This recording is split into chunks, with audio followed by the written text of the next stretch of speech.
Hello and welcome to WorkPermit.com's Immigration and Visa News. I'm Gardner Prabel. Britain's Home Office has removed 4 healthcare occupations from the skills shortage occupations list. All applications for those occupations received from May 29th are now subject to the full resident labour test. Employers wishing to hire for these positions are required to document that all reasonable steps were taken to hire someone from within the European Economic Area. Otherwise, a work permit application to hire a non-EEA national is likely to be refused. The United Kingdom's agricultural sector is experiencing a severe shortage of workers, according to organisations such as the National Farmers Union. They are petitioning the government to increase quotas under the Seasonal Agricultural Workers Scheme. SAWS is currently restricted to nationals from Bulgaria and Romania only. There were 12% fewer farm workers coming into the UK last year.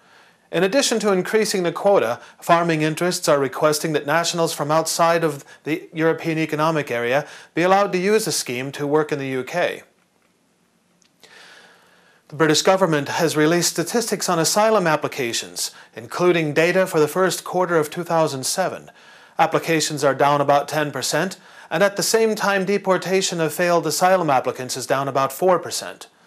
The percentage of applications that are fully resolved within 6 months, including the appeal process, also increased between 2005 and 2006.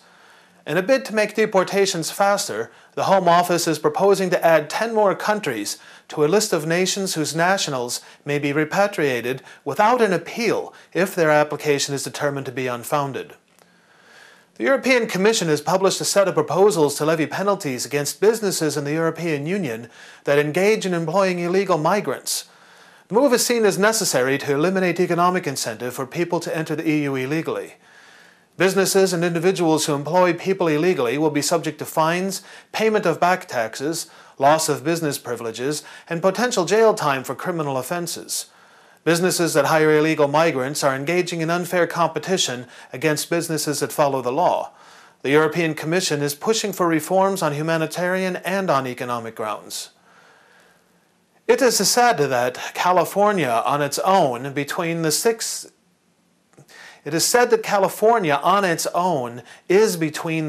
and the 10th largest economy in the world.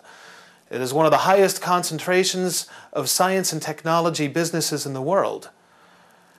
A new study reveals that by 2020, the state will not meet its needs for highly educated, skilled and professionals and engineers. By 2020, 39% of all jobs will require a university degree, but only 33% of the workforce is expected to have one. The government of California must develop a plan to import students and highly skilled workers in unprecedented numbers, according to the report, to sustain its economy.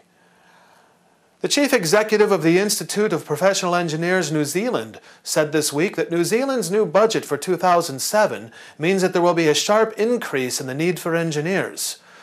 A number of projects that the New Zealand government is beginning will require research and development that cannot be provided by private industry alone.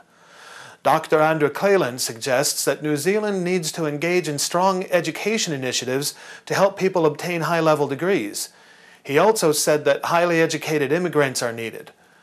Immigration Minister David Cunliffe recently outlined plans to attract more immigrants with needed engineering skills.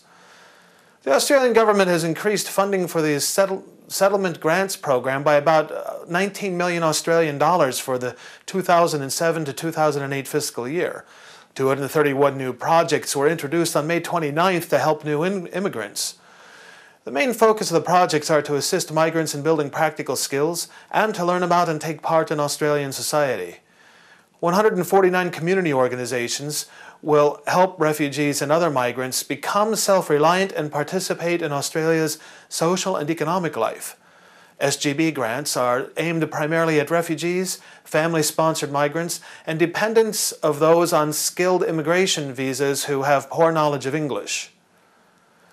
Japan has a negative population growth that will result in a loss of 25% of the population by 2050. The country has one of the highest percentages of aging population in the world. The country needs many new young people entering its labor force to keep it productive. Since there are not nearly enough births among the native population, immigration is the only immediate solution.